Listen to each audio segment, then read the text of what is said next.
Ovo što ste vidjeli na početku ovog videa naziva se timelapse. Timelapse je tehnika koja spada i u video i u fotografiju i zahtjeva kombinovanje oba.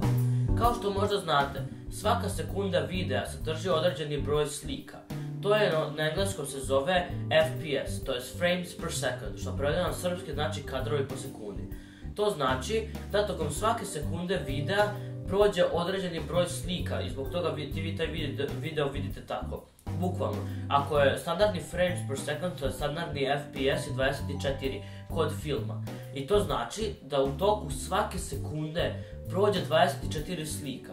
Znači, svaka slika bude 24. deo sekunde i te 24 slike kad prođu, prošla je ta jedna sekunda i vi to vidite kao jednu sekundu videa. Detaljnije o ovome pričat ću u nekom od sljedećih tutoriala. Kada slikate timelapse, važe ista ona fotografska pravila o kojima sam pričao, s tim što je ovog puta produkt video.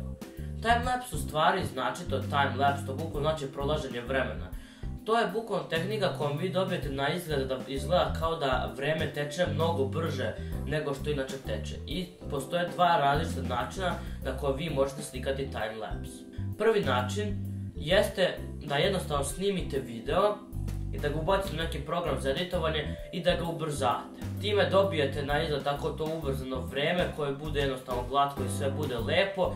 I o tome se neću baviti u ovoj epizodi, pošto evo bukvalno sam sad u ovoj jednoj rečenici rekao sve što ima o tome. Ja ću se baviti drugom tehnikom. Da bi napravili timelapse kao sa početka videa, potrebno je da stavite fotoaparat da slika fotografiju u određenim intervalima. Šta to znači i kako vi to da uradite? To znači da evo na primjer, ja treba da slikam timelapse, da stavim fotoaparat da slika fotografiju svake sekunde. Kasnije ću vam sve detaljnije objasniti, ne brinite se. Jedna sekunda to mi je interval. Jedna fotografija, uvek znači treba slikam jednu fotografiju po određenom intervalu. Sad interval može biti 1 sekunda, 5 sekundi, sve koliko vi stavite u zavisnosti od toga šta slikam. Vi sada kada ste slikali te vaše slike i podrazumijete se da ćete ih srediti u nekom drugom programu kao što je Photoshop, Lightroom ili tako nešto i ubacite njih u neki vaš program za editovanje i stavite na primjer da 24 vaše slike staju u 1 sekundu, može nekad biti i više, zavisi šta hoćete sve da postignete, ali poenta ćete vi na kraju dobiti mnogo ubrzaniji snimak, to jest izgledat će kao da vreme mnogo brže protiče. I drugačije izgleda kada vi samo snimite video i onda ga ubrzate, drugačije izgleda kada vi slikate sliku svake 5 sekunde i onda je stavite kako treba. Kako vi možete staviti da vam fotoaparat slika jednu sliku svake sekunde, 5 sekundi ili 10 sekundi, zavisi od toga šta slikate. Opet postoje više načina na koji vi to možete uraditi. Ima jedan način, a to je najteži način od svih, to je da vi bukvalno sedite i svake sekunde da merite, ako gledate u sat ili u štopericu, svake sekunde da vi kliknete okidač i tako da sedite 20 minuta, što je naravno zamorno i potpuno bespotrebno, ali nekada to morate iskoristiti ako ništa ostalo nemate. Drugi način jeste da, ovo je mnogo lakši način, a to je na primjer Nikonovi fotoaparati imaju u sebi ugrađenu, imaju neku opciju, ne svi, ali većina, ona se zove intervalometar.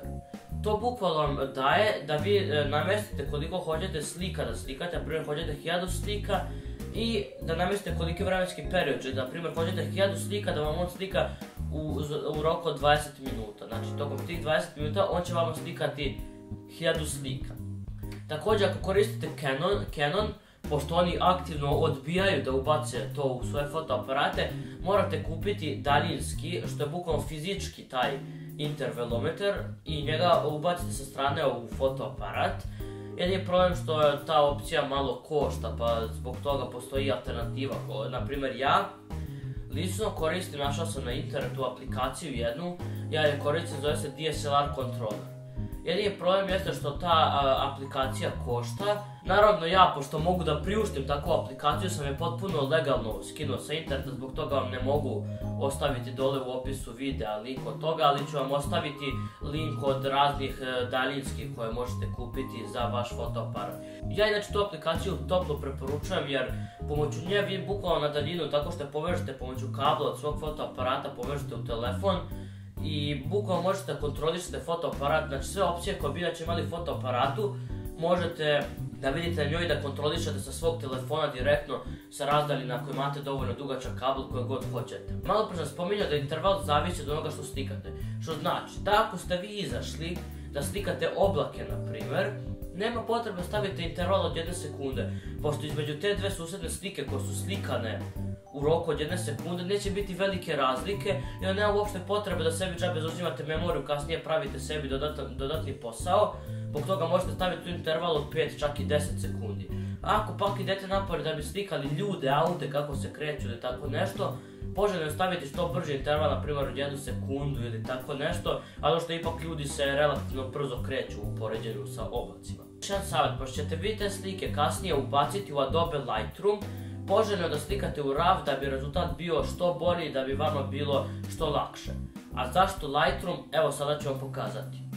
Dakle, ja ću vam pokazati ovaj tutorial u Lightroomu. Ako nemate Lightroom ili tako nešto, onda jednostavno te slike koje imate ubacite odmah u programu u kojem editujete video i uradite sve korake koje bi uradili inače da bi ubrzali slike, šta već, i da bi ih ubacili tako da izgleda kao video.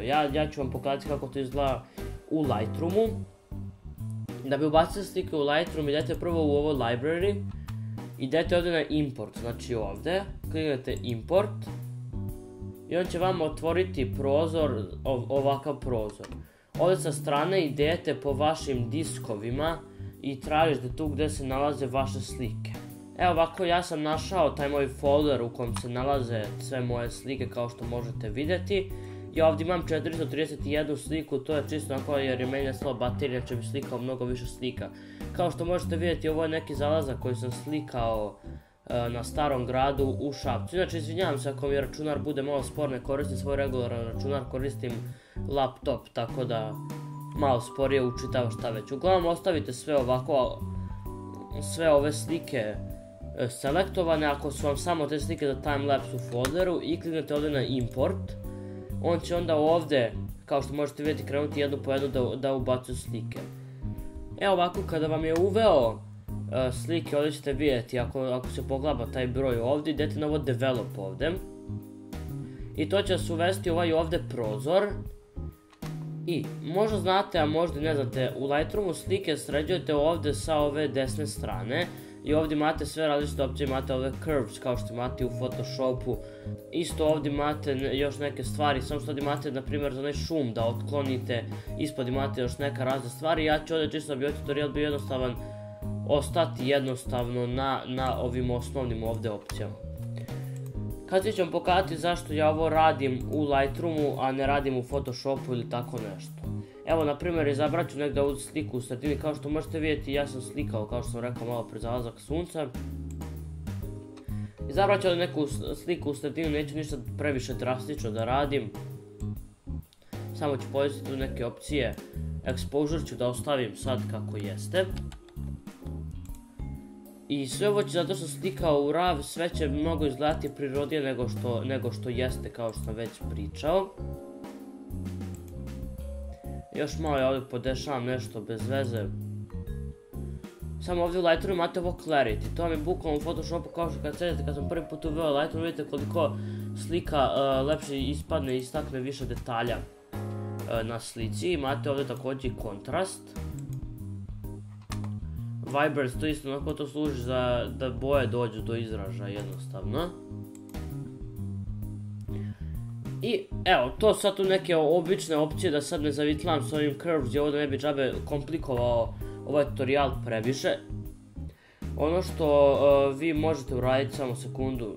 Evo ovako, zašto sam ja u Lightroom uopšte i ušao, zašto nisam u Photoshop kao normalno, kao što bi sređivao slike?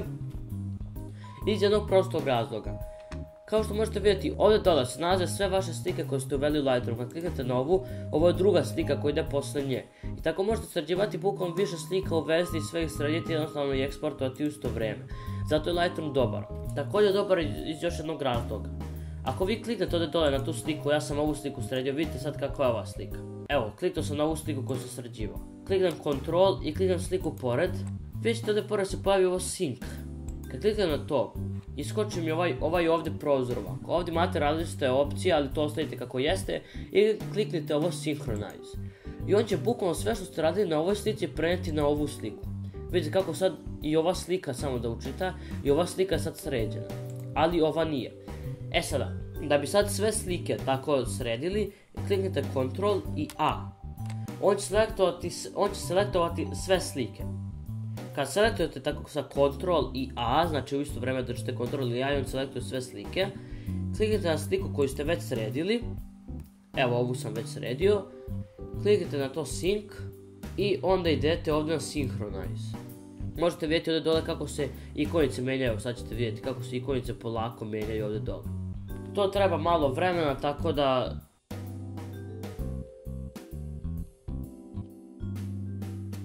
Evo ovako, sada kada je završio sa sinhronizovanjem svih slika, znači da je slika dobila te opcije, tako što ima ovdje se pojavio plus minus, to znači da je sređivana ovdje, da se to nešto dešava, tako ćete znati. Vidite sad ono što sam vama ja pričao, sad i ovdje da vam objasnim. Naprimjer, ja sam stavio interval od 5 sekundi. Vidite sad ovu sliku i vidite ovu sliku. Koliko se oblaci pomera. I to je sve za interval od 5 sekundi. Sad zamislite da sam stavio interval svake sekunde da mi slika.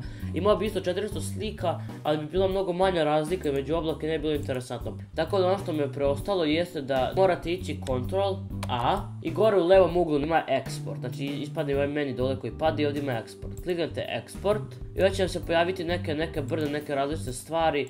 Sad ovdje imate da selektujete ako ćete neki specifičan folder i ostavit će jednostavno sve kako jeste i kliknem Export. Ovaj deo može potrajati, naročito zato što slike sve ravno i on treba da ih sve u JPG stavi, tako da ću ja preskočiti ceo taj korak.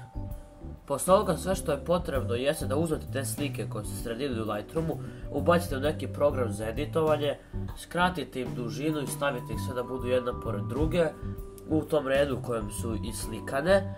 Eksportujete ih kao video, o tome ću imati poseban tutorial, tako da neću sad komplikovati u ovome i dobit ćete taj vaš timelapse. Nadam se da vam je ovaj tutorial bio donekle koristan. Ako jeste, kliknite to like dugme. Ako nije, kliknite dislike. Ako imate neka komplikovanija osjećanja koja se ne mogu izraziti preko jednostavnog like ili dislike, napišite to u komentarima dole. Ako želite da vidite videe koje sam izbacio i koje ću izbaciti i inače oni izlaze jednom ili više puta nedeljno, kliknite to subscribe dugme. Ako želite da vas YouTube još obaveštava o tome kad ja izbacujem videa, kliknite ono zvonce pored. Hvala vam na gledanju i vidimo se u sljedećem klipu.